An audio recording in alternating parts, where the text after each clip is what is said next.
Kouko tady bude dát všem. Tak, pojďme znovu. Hlava, ramena, kolena, palce, kolena, palce, kolena, palce, hlava, ramena, kolena, palce, oči, uši, pusa, nos. To bylo bez zpěvu. Jdeme po metru. No, hlavně, že ukazuje palce. A pojďme se bavit. Budeme čestně všichni k sobě, nejde to hlídat, je nás tady strašně moc. Kdo to jakoby zkazí, tak má ještě jednu šanci, další kolo, nám má, když to zkazí po druhý, tak ten kruh budeme jakoby, aby to bylo i to hra, že jo? Tak aby taky někdo vyhrál, aby jsme tady jako někdo zeďka v tomhle počtu. Tak já mám držet palce, jo? Držte palce. Budeme teď zpívat a dáme samozřejmě pomalý to kolečko, jo? Tak pojďme.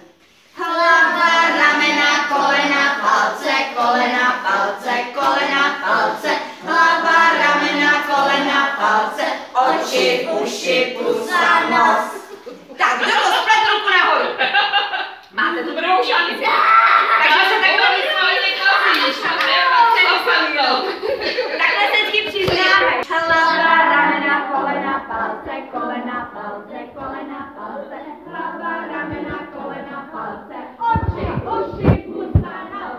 Hlava, ramena, kolena, palce, kolena, palce, kolena, palce, hlava, ramena, kolena, palce, oči, uši, pusa, nos. Tak to využijete, já jsem to viděla.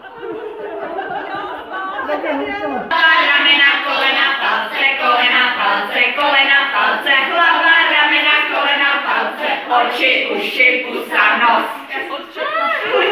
Super, nevadí, máte druhou šanci. A pak ale vystupujete, jo? Tady bude tohle.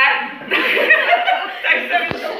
Ramena, kolena, palce, kolena, palce, kolena, palce, hlava, ramena, kolena, palce, oči, uši, pusa, nos. Adamko! A tak jako zahraj teda možná na ty orfovy nástroje teďko, že už začíná, jako možná dáme hlavnímu rozpělicákovi Flaška. 3, 4. Hlava, ramena, kolena, palce, kolena, palce, kolena, palce, hlava, ramena, kolena, palce, oči, uši, pusa, nos. Hele, to se hlásí, už byl po druhý. Poprvé. Připravíme. Víte co, pojďte, ať si to zpět, dejte si ruce.